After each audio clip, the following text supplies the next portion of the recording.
पानी नीचे रखो, पानी नीचे रखो बोंदिता। मैं जो कुछ कर रहा हूँ तुम्हारे लिए कर रहा हूँ, इस बात को समझ क्यों नहीं रही तुम? कुछ भी तो नहीं हो रहा है ठीक। आपने जो जो कहा वो किया मैंने। कल से एक रसगुल्ला नहीं खाया, ना कोई मिठाई चखी, ना नमकीन। 8 बार ही पानी पिया है पूरे दिन में। ऊपर से रात को ठीक से सोने भी नहीं दिया मुझे। पर क्या हुआ, बिस्तर तो फिर भी गीला हो गया ना मुझसे। अब आप चाहते हैं लड़कों के कपड़े पहन योग करूं? फायदा होगा ये तो पता नहीं, पर जो नुकसान हुआ उसका क्या? देखा नहीं हमने माँ पंडित जी कितना गुस्सा होकर गए। बोंदिता, जन्म लेते ही बोलना चलना शुरू कर दिया था क्या तुमने? हमेशा से इतना कद रहा है तुम्हारा? नहीं ना, ऐसे ही हर बदलाव में समय लगता है। तुम्हारे शरीर को बदलने के लिए थोड़ा समय तो देना होगा ना बोंदिता। रसगुल्ला मुंह में डाला और पेट में चला गया, इतना आसान होता है क्या सब कुछ? मैं तुम्हें इतने दिनों से समझा रहा हूं, तुम समझ रही हो क्या? नहीं ना। ऐसे ही तुम्हारे शरीर को समय लगेगा ना बदलने में, समझने में कि क्या नया तरीका है बोंदिता का खाना खाने का, पानी पीने का, कब बोंदिता पानी पीती है, कितना पीती है। अब कोई जादू की छड़ी तो नहीं है ना मेरे पास कि बस घुमा दिया और सब हो गया ठीक। समय लगता है बोंदिता। समय ही तो नहीं है बिरस्ता बाबू। समय नहीं है अब ज्यादा हमारे पास। 3 दिन बचे हैं एकादशी महापूजा के लिए। ये अनिरुद्ध अपनी जिद छोड़ेगा नहीं, बहू को यहाँ से जाने नहीं देगा। पर हम एकादशी महापूजा में कोई बाधा आने दे सकते हैं क्या? रे ब्राह्मणों का श्राप लेंगे क्या ये इनके कुतर्कों के कारण? तो क्या करेंगे बड़े मालिक आप? इस समस्या का एक अचूक हल सूझा है बिहारी। अचूक हो? कुछ ऐसा सोचिए बिरस्ता बाबू। जादू की छड़ी घुमानी पड़े तो घुमाइए बिरस्ता बाबू। सिर्फ 3 दिन है एकादशी महापूजा में। मेरी आदत ना छूटी तो समस्या बहू का इल्जाम ही नहीं लग जाएगा मेरे माथे पर। एकादशी की महापूजा से पहले अगर इस लड़की की ये आदत ठीक नहीं हुई तो इसे वापस अपनी माँ के यहाँ जाना पड़ेगा। मुझे पाते घूमना नहीं पड़ेगा उसके बाद। अच्छा लगेगा मुझे क्या अगर आपको शर्मिंदा होना पड़े सबके सामने? बहुत शर्म आती है मुझे, सच्ची। और मेरे कारण काका ससुर जी को भी दुख पहुंचता है। आप पर भी गुस्सा होते हैं। माँ कहती है झगड़ों से अशांति फैलती है घर में। सब जानती हो तो ये भी बता दो मैं क्या करूं बोंदिता देवी? मुझे मेरे घर वापस भेज दीजिए पति बाबू। माँ के पास लौट जाना ही हल है मेरी और आपकी समस्या का। बिल्कुल सही कहा बोंदिता।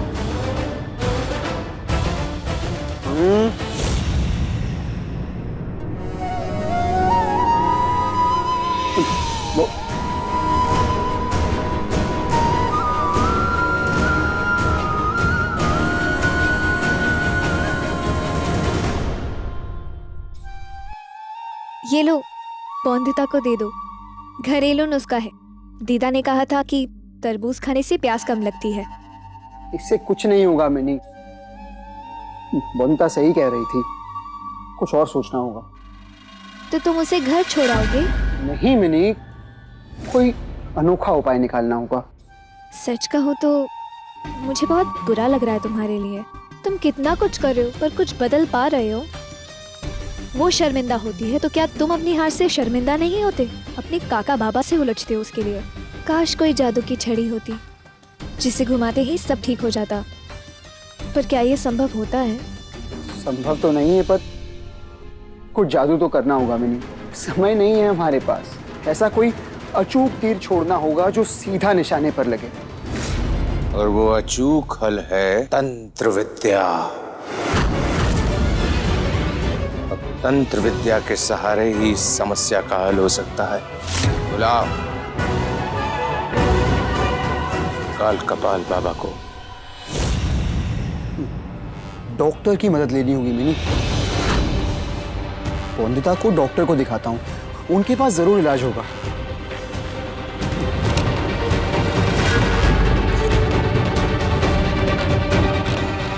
हेलो, मैं I please talk to doctor Basu? वो तो कोलकाता गए हैं, कल आएंगे। कैलकाटा गए हैं, कल आ जाएंगे ना पक्का? हाँ। ओके।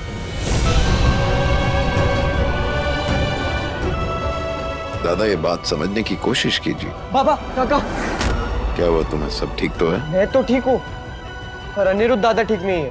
वो तो हमें भी पता है। अभी ठीक होती तो ये सब तमाशा थोड़ी ना करता जो कर रहा है। नहीं बाबा, अनिरुद्ध दादा की तबीयत सचमुच ठीक नहीं है। मैंने तो उन्हें डॉक्टर बासु से बात करते हुए सुना था। क्या डॉक्टर? हमारे बच्चे अनिरुद्ध का सिर दर्द करवा के रख दिया है बहू ने। तबीयत तो बिगड़नी ही थी। अरे मुझे तो डर है हम सबको भी अस्पताल में ना भर्ती होना पड़े। बिहारी, चंदन का शरबत लेके आओ अनिरुद्ध के लिए।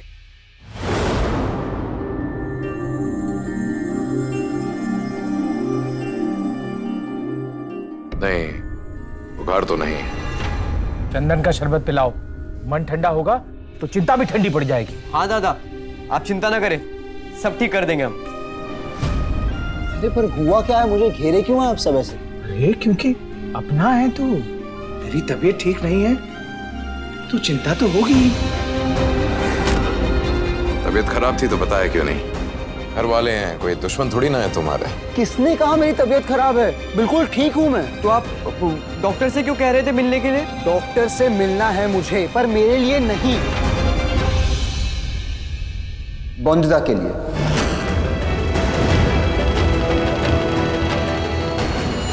क्योंकि मुझे लगता है कि डॉक्टर की दवा से ही वंदिता की बिस्तर गीला करने वाली आदत ठीक हो सकती है। मैं कल ही मिलकर डॉक्टर से दवा ले लूंगा काका। और मुझे विश्वास है कि एकादशी की पूजा से पहले उसकी आदत पूरी तरह ठीक हो जाएगी। देखा, कहा था ना मैंने कि अनिरुद्ध तुम्हें चिकित्सक के पास लेके जाने वाला है। जिस बात का डर तुम्हें था अब वही होगा।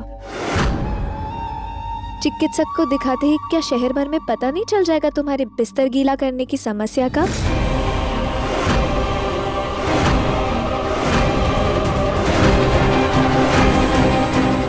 कितना हंसेंगे सब, तरह तरह की बातें बनाएंगे। सोचो वंदिता, मैं इतनी बड़ी होकर आज तक डर के मारे कभी चिकित्सक के पास नहीं गई। तो सोचो तुम्हारा क्या हाल करेगा वो डॉक्टर।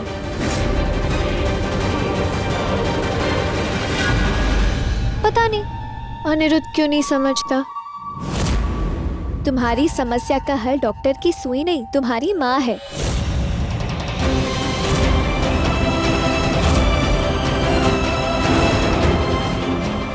जाने दीजिए मुझे अपनी माँ के पास पति बाबू। खबरदार जो दोबारा बोला माँ के पास जाना है अपने। मुझसे बुरा कोई नहीं होगा। नहीं नहीं परी दीदी, कुछ कीजिए। पूरे तुलसीपुर के सामने शर्मिंदा नहीं होना है मुझे। माँ को पता चला तो बहुत दुख होगा उसे, खूब रोएगी वो। मामी भी खूब सुनाएगी उसे। अभी तो मैं भी नहीं हूँ वहाँ आंसू पोंछने के लिए। बिहारी! मालिक! अर्थी का सामान मंगवा दो मेरी।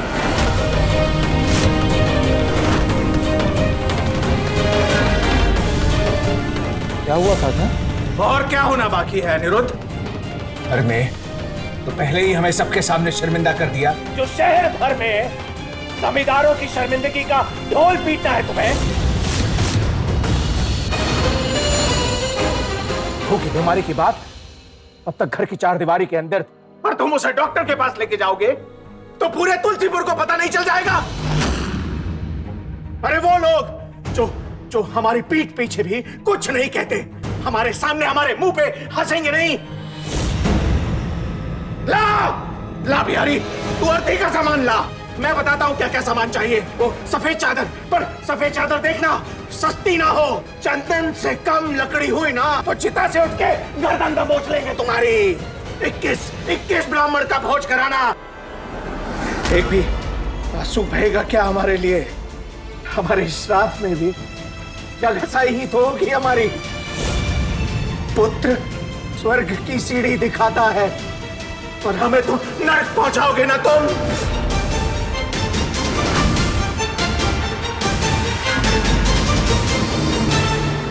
काका, इसमें स्वर्ग और नर्क कहां से आ गए? महापंडित हमसे एकादशी महापूजा का सम्मान छीन लेंगे तो हमें स्वर्ग मिलेगा या नर्क? ये क्या तर्क है काका? लोग हंसेंगे ये सोचकर हम इलाज नहीं करवाएंगे क्या?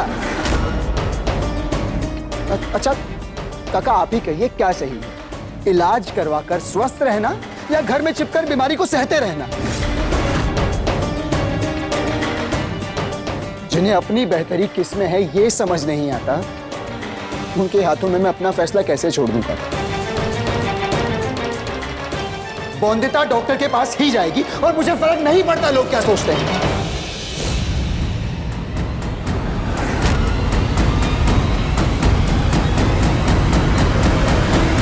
मुझे तो फर्क पड़ता है लोग क्या कहते हैं परी दीदी। पर दादा, घर की बहू को कोई पुरुष डॉक्टर हाथ लगाएगा, इसमें एतराज नहीं है आपको? मेरा मतलब है कि इलाज करने के लिए छूना तो पड़ेगा ना उनको। पढ़ लिख कर तुमने ये सीखा है सोम? डॉक्टर डॉक्टर होता है, आदमी या औरत नहीं। तुम्हारी सोच इतनी संकुचित कैसे है सोम? इसकी ही नहीं, हम सब की ही यही सोच है, बल्कि पूरे हिंदुस्तान की यही सोच है अनिरुद्ध। घर हो या तुलसीपुर, औरत कभी भी मर्द डॉक्टर के पास इलाज कराने नहीं जाती है, घरेलू नुस्खों से अपना इलाज कर लेती है। यही होता है हिंदुस्तान में, इंडिया में। तुम्हारे सोचने से सब कुछ बदल जाएगा क्या?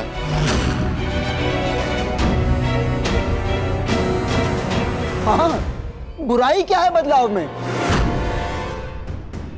बदलाव प्रकृति का नियम है बाबा। Change is the only constant. और इसे आज नहीं तो कल सब समझेंगे। बाकी कोई औरत नहीं जाती तो ना जाए, बोनता जरूर जाएगी, मैं ले जाऊंगा उसे। और ये मेरा आखिरी फैसला।